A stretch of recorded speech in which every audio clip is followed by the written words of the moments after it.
What's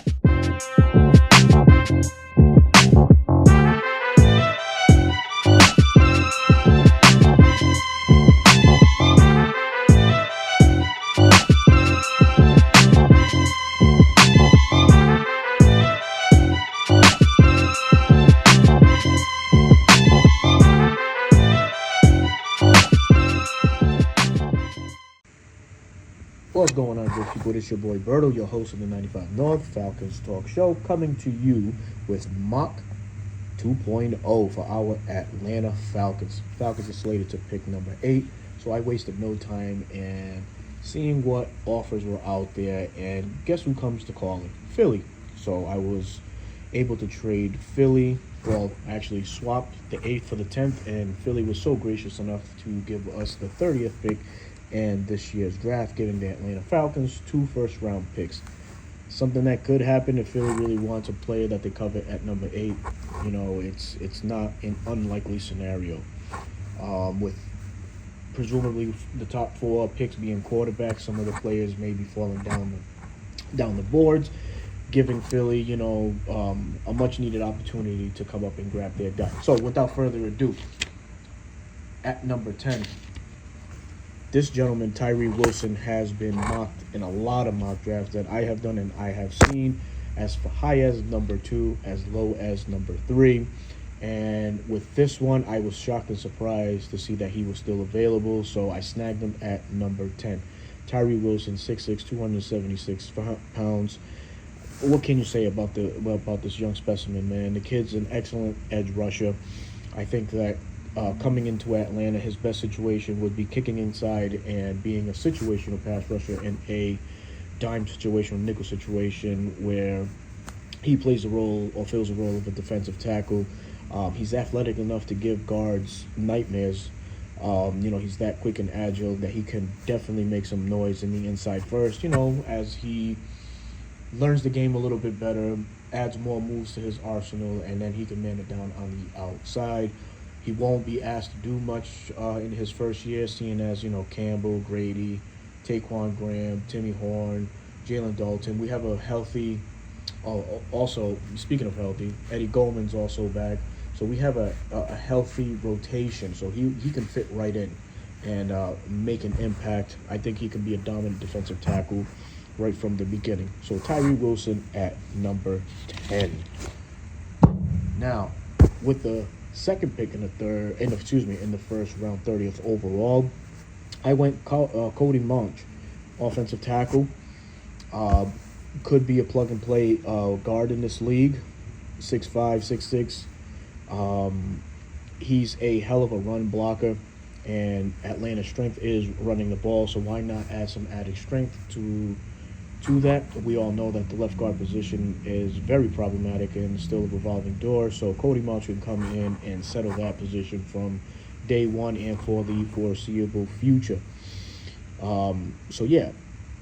Cody Monch at pick number 30 for our Atlanta Falcons. In the second round, showing some love again to the offensive lineman, I selected Joe Tippmann out of Wisconsin. He's a center, but also has the flexibility to play guard. As a center, Drew Dalman needs some competition. He's been our starter. He's nothing to write home about. He's a okay starter. He doesn't have that dog in him where he can anchor an O-line like Alex Mack or Travis Frederick of the Dallas Cowboys back in the day.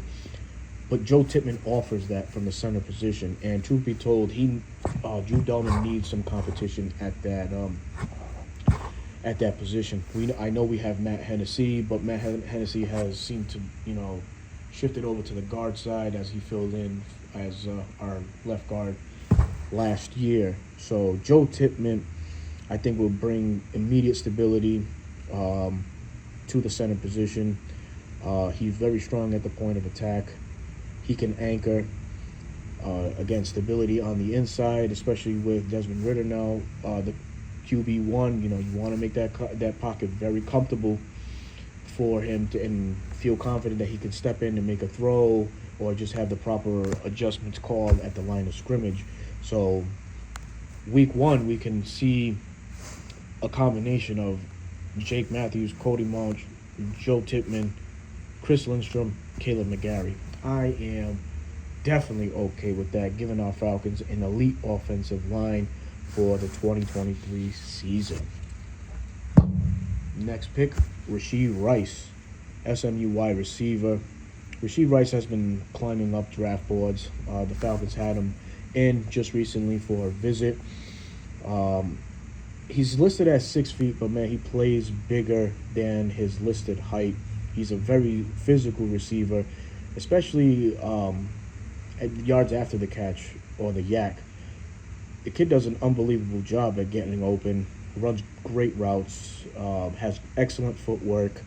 He attacks the ball at the point of attack very, very well, man. He loves to make the contested catches, and he's pretty damn good at it too. He does a great job in the open field, finding the voids in the zones. So for a wide receiver doing all of that in college, man, shows that he's a student of the game and the maturity as well. In our offense, I can see him working in the slot as we have Drake London and Mac Hollins working the outs, having Rashee Rice in the slot, learning the game a little bit more, seeing what defenses look like, what coverages look like, and stuff like that could probably benefit him more. And then when Mac Hollins, leaves Atlanta presumably next year, then he can transition right onto the outside, and we can have a great duo on the outside of Rashee Rice and Drake London. So Rashee Rice to Atlanta Falcons with this pick. Next is Zach Pickens out of South Carolina, 6'4", 291 pounds. The man's he's a pass rushing nightmare, man. He's a movable chess piece on the defensive line, plays the inside DT, plays the outside DE very well. He's a terrific run stopper. Like I mentioned, he offers some pass rush. He finished last year with 7.5 sacks. He's just a good quality depth piece and another player that Ryan Nielsen can mold and bring up and coach up. But Zach Pickens to the Falcons, I think it's a solid move. So wouldn't be surprised if the Falcons decided to take him there. Next we have Keaton Mitchell, from East Carolina, 5'8", 179 pounds. Man, I think this kid would be a perfect complement to Algiers Thunder. Mitchell could be that lightning. He has great speed. He has an amazing second gear as he shows that he can leave the defenders in the dust, man. If you look at some of his highlight tape, he averaged 6.5 yards per carry last year. He's incredible in open space, man. And truth be told, man, he kind of reminds me of what Austin Eckler does now for the Chargers, man. Also, he runs with the low center of gravity. He's a really hard kid to tackle. So I would look for this to be a complimentary running back for Tyler Algier. This kid's not spoken of enough. I think his skill set would be amazing here in Atlanta. He just needs to add a little bit of bulk. But even at East Carolina, man, he showed that he could be a bell cow in his own right. So Keaton Mitchell is the pick here. Next pick, Shaka Hayward, linebacker out of Duke, 6'3", 235 pounds. This is more of a project linebacker. I mean, linebacker depth or linebacker overall in this draft is not too great. You got your dogs up front with Trenton Simpson and Jack Campbell. Those players were already off the board before I made my selection in round 2. So the next quality depth piece that I could find was Shaka Hayward out of Duke. He has good speed, sideline to sideline. He's a good tackler. Still learning the position. You can tell even in tape. He has some lapses when it comes to coverage and diagnosing certain things. But those are things that you can coach up. And with Frank Bush still here, linebackers coach and stuff like that, I think that you can mold this kid into being a possible Michael Walker replacement down the line. So Shaka Hayward here. And to round out the draft, I went Jay Ward, safety out of LSU, another project in his own self. You can go either way with this young man. You can keep him at safety. He's a willing tackler, loves to be around the line of scrimmage, has pretty decent speed, ran 4.53, I believe, at the combine. There's some things that he needs to work on. He gets a little handsy at times when asked to be in coverage. So the thing with Jay Ward is, you can leave him as a safety, or he can play the nickel cornerback position. So there's versatility in him. And with Jerry Gray here, man, on the staff, I know he can develop this guy to be a adequate starter or a spot starter if needed be. But Jay Ward was still on the board, and I decided to just take him just to round out this mock draft and give our Falcons the best possible players at each round. So with that, man, let me know about this mock point 2.0. Give me your thoughts. Let me know in the comment section what you guys think. Did I hit on some? What didn't you like?